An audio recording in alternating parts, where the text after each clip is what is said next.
Gentlemen, let's talk about rubber again. If you buy rubber from Marco Specialties in the States, you can buy a kit for your machine. So they'll send you a little plastic bag with all the rubbers you need for your machine and a chart. The chart normally looks somewhat like this. So this chart is one that I got from the manual of the machine. Now, manuals for most machines, Williams, Bally's, even old Stearns, you can get them on IPDB, the Internet Pinball Database. And somewhere there they'll have a page with a rubber chart. So it gives you where the rubbers go and a list of what they are. And they're specified in inches. So this is a thing that you can get from, well, they send you this when you buy rubber from them. So you can take your old rubber and chuck it on there, match it up, and then you see, okay, that's a 3.5 inch rubber. And it's quite stupid they have black and white. But yeah, they could have just made little rings. I suppose it's just more readable this way. But you see these rings are specified 4 inch, 3.5 inch, 3 inch, 2.5, 2, etc. So to find out what ring you need, if you don't have the old rubbers, or if you don't have a chart, I found a way to measure them. And what you do,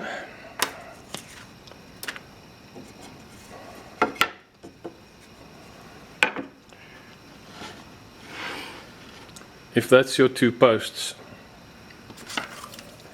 you measure that distance in between. Let's just get a 1:1 scale. You measure that distance from center to center. So that's an 80 millimeters. Well, it's actually 40 millimeters, but because it's there and back, let's call it 80. So what I've done, instead of working out radiuses and doing all sorts of high school maths, I've just gone and used my jig to take a rubber like this and stretch it out, clamp it down, and figure out where's my minimum, where's my maximum, and where is the point that you really shouldn't go beyond. So I've made a chart like that.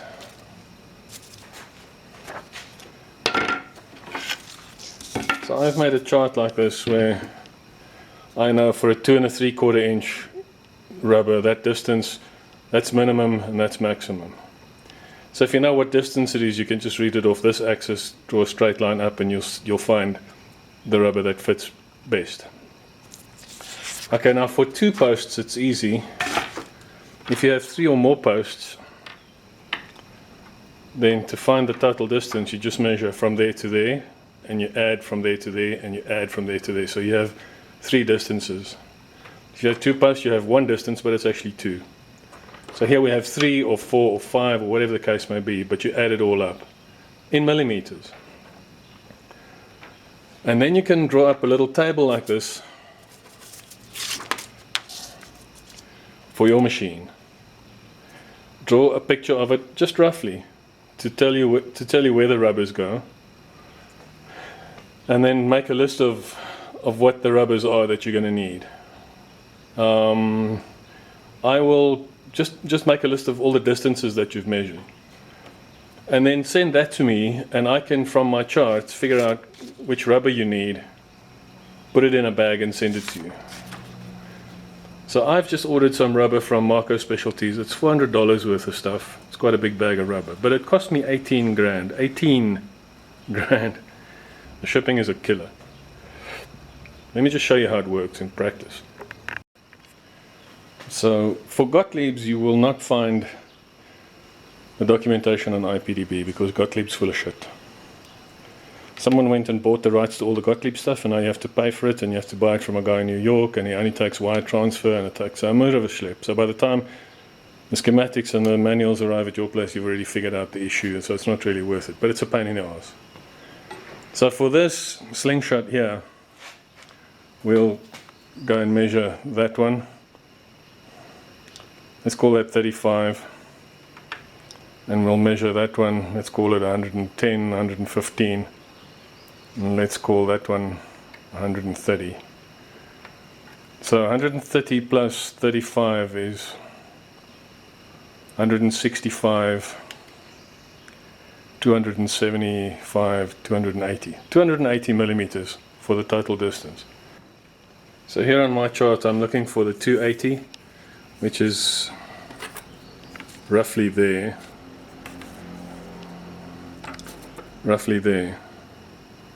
So I can see the one that fits right in the middle is the 3-inch, but because it's a slingshot and I wanted to give it a little bit more slack, let's use a 3.5 inch.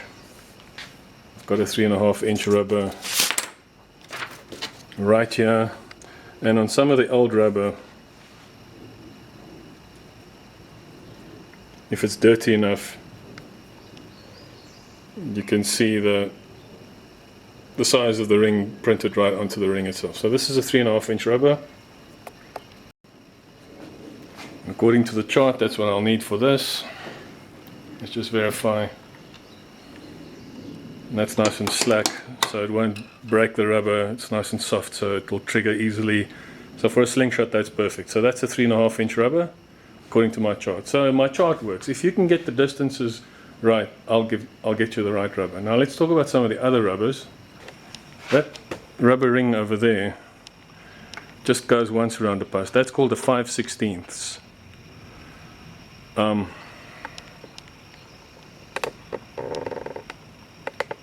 These little rubbers on top,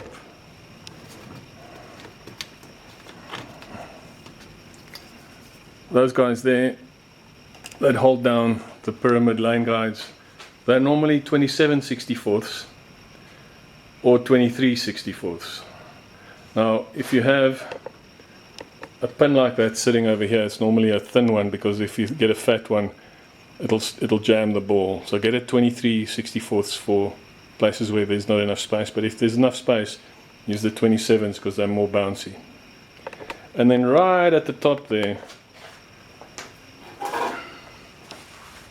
over here, you see what's called a rebound rubber. Normally it's not necessary to replace those. And on the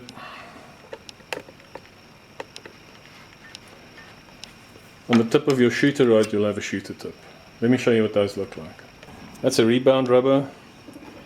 These are called post sleeves. So just measure the length of it for me. Some of them are 7/8, some of them are 1 inch, some of them are 1 and 1/16, but give it to me in millimeters, it's easier.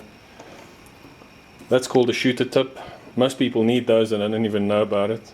So they shoot the ball with the iron tip of the shooter rod, and it leaves marks on the ball, and the marks on the ball leaves marks on your playfield, and before you know it, you're sitting with a raw plank. Rebound rubber.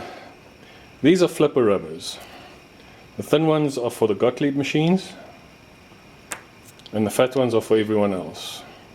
You can use the thin ones on the other machines, but you can't use the fat ones on a Gottlieb machine. For a post like this, you'll normally need one of these, and you'll see the 23/64 is slightly smaller than the 27/64. So like I said, it depends on what space you have on your machine. And if you measure them, that one is 9 millimeters wide. Let's call it 9 millimeters. And that one is more like 11.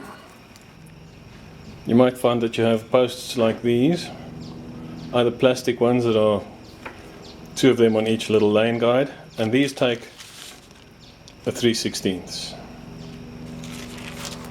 So that concludes my lesson on rubber.